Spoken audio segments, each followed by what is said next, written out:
As they'd walked inside the curry house, she'd wondered what she was letting herself in for. But it had been a pleasant surprise to find a warm and modern atmosphere. There were tables full of diners spread out over the ground floor, and a grand staircase leading upstairs to many more.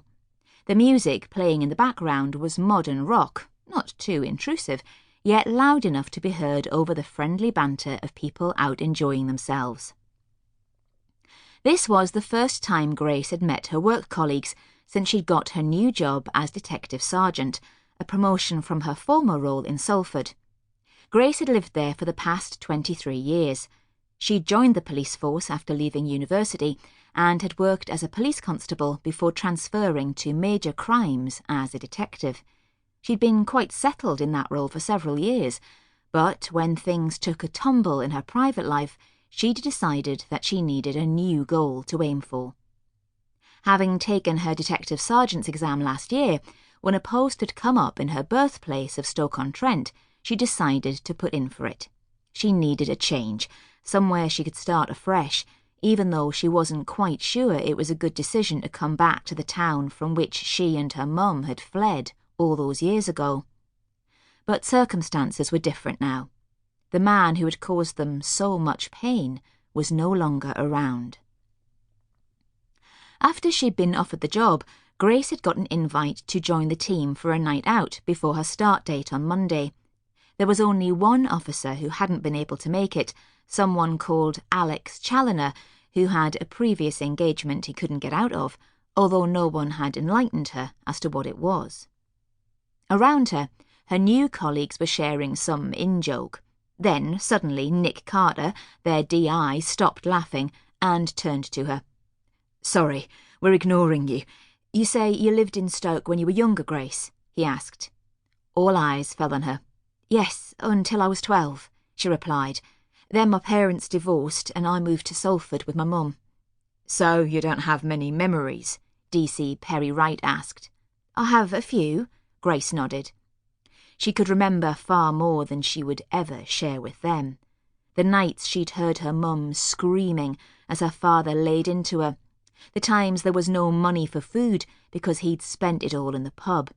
The days when he would go missing and be brought home by the police after being locked up in a cell.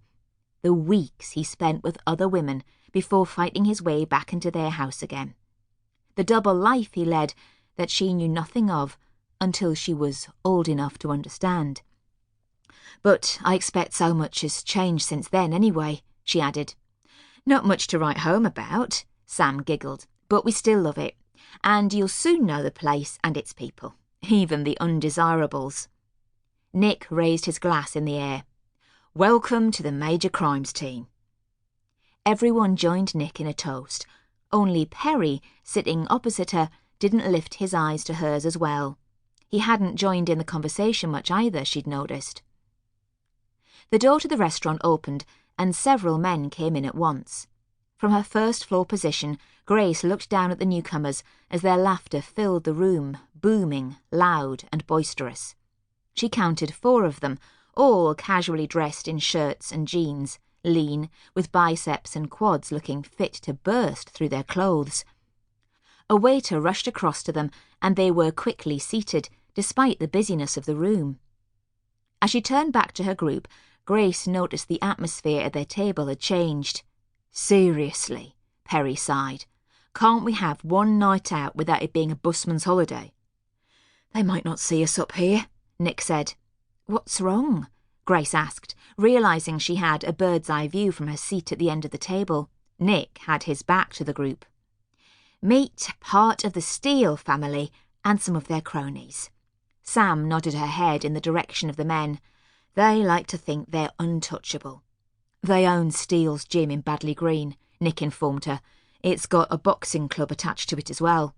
"So it's a legit establishment?" Grace questioned, trying to keep her voice calm and professional.